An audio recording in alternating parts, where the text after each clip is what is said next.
Jorge Martin mengakhiri musim 2024 dengan sempurna saat ia naik podium di seri final Barcelona dan mengunci gelar juara dunia.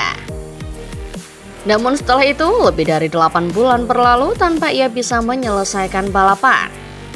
Selama periode tersebut, ia pindah dari Prama ke Aprilia dan menderita 3 cedera serius yang membuatnya absen selama 245 hari. Proses pemulihan yang panjang ini sangat menguji mentalnya, di mana di tengah frustasi ia sempat mencoba untuk meninggalkan Aprilia lebih awal. Kini setelah pulih secara fisik dan mental, pembalap Spanyol itu akhirnya merasakan kebahagiaan sejati pertamanya dalam 8 bulan dengan menyelesaikan akhir pekan di Brno tanpa masalah. Ia mengaku sempat menangis sebelum balapan karena semua kesulitan yang telah ia lalui terasa sangat berat. Dengan pikiran yang lebih tenang, ia kini menggunakan jeda musim panas untuk berlatih keras. Tujuannya saat ini adalah untuk membangun kembali tim dan suasana kekeluargaan bersama Aprilia. Ia tahu tim sangat percaya padanya dan kini ia juga percaya pada proyek tersebut. CEO Aprilia Massimo Rivola yakin Martin hanya butuh 2 atau 3 balapan untuk kembali bertarung memperebutkan podium. Namun Martin sendiri tidak mau terburu-buru. Target pertamanya adalah untuk mengurangi jarak dengan rekan setimnya Marco Bezzecchi yang telah menjadi tolak ukur di Aprilia. Ia merasa telah membuat keputusan yang tepat untuk bertahan. Di Brno, ia menemukan motor yang jauh lebih baik dibandingkan saat di Qatar.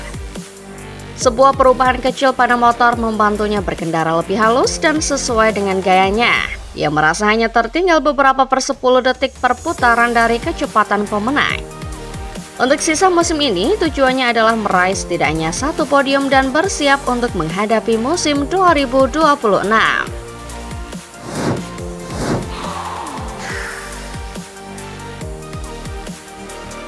Karir Maverick Viñales di MotoGP mencerminkan evolusi seorang pembalap. Kini di musim ke-11-nya di kelas utama dan bersama pabrikan keempatnya KTM, ia telah mencapai titik kedewasaan yang melampaui sekadar hasil balapan. Hal ini memungkinkannya untuk menghadapi tantangan baru dengan ketenangan dan keyakinan penuh. Viñales mengakui bahwa musim pertamanya bersama KTM sangat menantang, namun ia menilainya dari perspektif yang lebih luas. Ia memberikan nilai mendekati 10 dari 10 untuk pengalamannya sejauh ini. Bukan hanya karena hasil, tetapi karena paket keseluruhan termasuk perlakuan yang ia terima dari tim. Menurutnya, hasil balapan belum benar-benar mencerminkan potensi yang ada.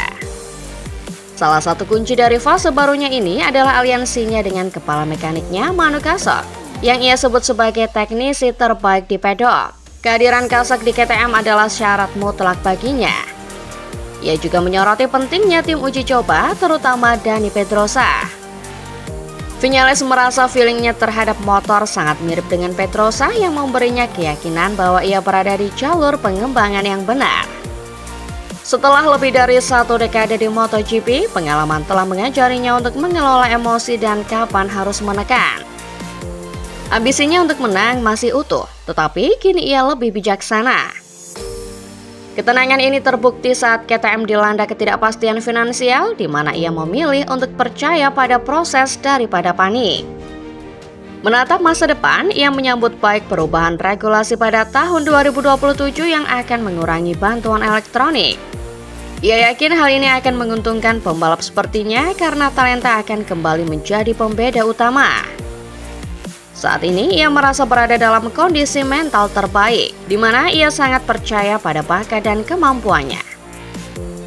Filosofinya kini adalah biarkan mengalir dan berkendara sebaik mungkin tanpa terbebani hasil.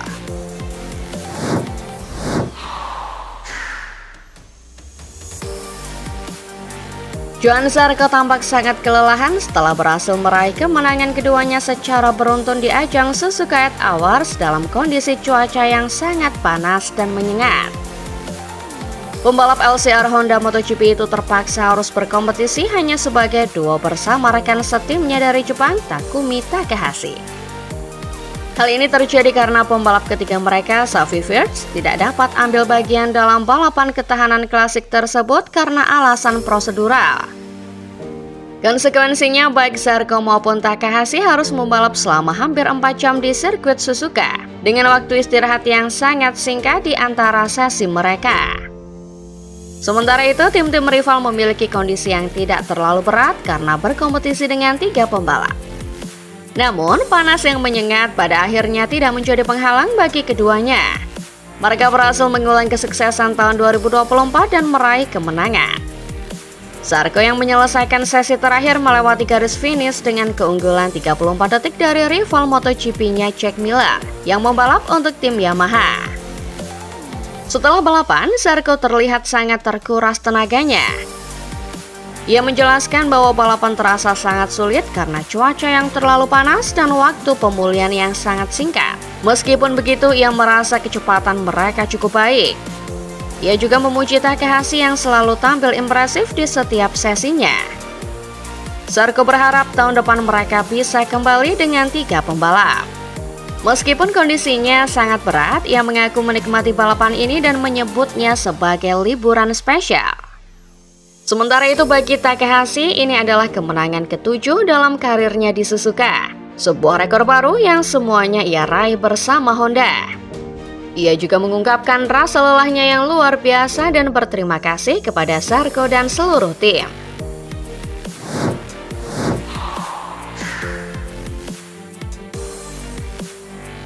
Jack Miller memberikan respon yang berkelas setelah gagal mengalahkan Johann Zarco dalam ajang balap ketahanan Suzuka Heat Awards. Tim Yamaha yang diperkuat oleh Miller harus puas finish di posisi kedua di belakang duo Honda Zarco dan Takumi Takahashi dalam balapan yang sangat diprioritaskan oleh para pembalap pabrikan Jepang tersebut. Sempat ada momen di mana balapan ini mengarah pada duel sengit antara Zarco dan Miller. Pembalap Australia itu berhasil memangkas jarak menjadi 21 detik.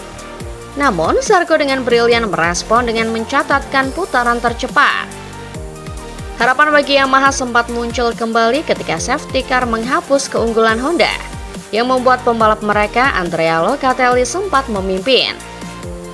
Namun posisi itu tidak bertahan lama karena ia masih harus masuk pit. Pada akhirnya tim Yamaha yang diperkuat oleh Miller, Locatelli dan Katsuyuki Nagasuga finish sebagai runner-up. Miller mengaku senang dengan hasilnya. Ia memuji penampilan fantastis rekan-rekannya dan menyatakan bahwa mereka telah melakukan semua yang mereka bisa. Ia secara sportif mengakui bahwa Zarco dan Takahashi berada di level yang berbeda hari itu. Rekan setimnya dari World Superbike, Andrea Locatelli, tampil sangat impresif pada debutnya. Ia bahkan berhasil mencatatkan putaran tercepat dalam balapan dengan rekor baru. Locatelli mengungkapkan perasaan campur aduk. Ia senang dengan performa tim yang disebutnya luar biasa, namun juga ingin sekali meraih kemenangan. Ia menggambarkan balapan ini sebagai salah satu yang terberat dalam hidupnya yang membuat tangannya sangat kelelahan. Ia berterima kasih kepada Yamaha atas kesempatan ini dan berharap bisa kembali lagi di masa depan.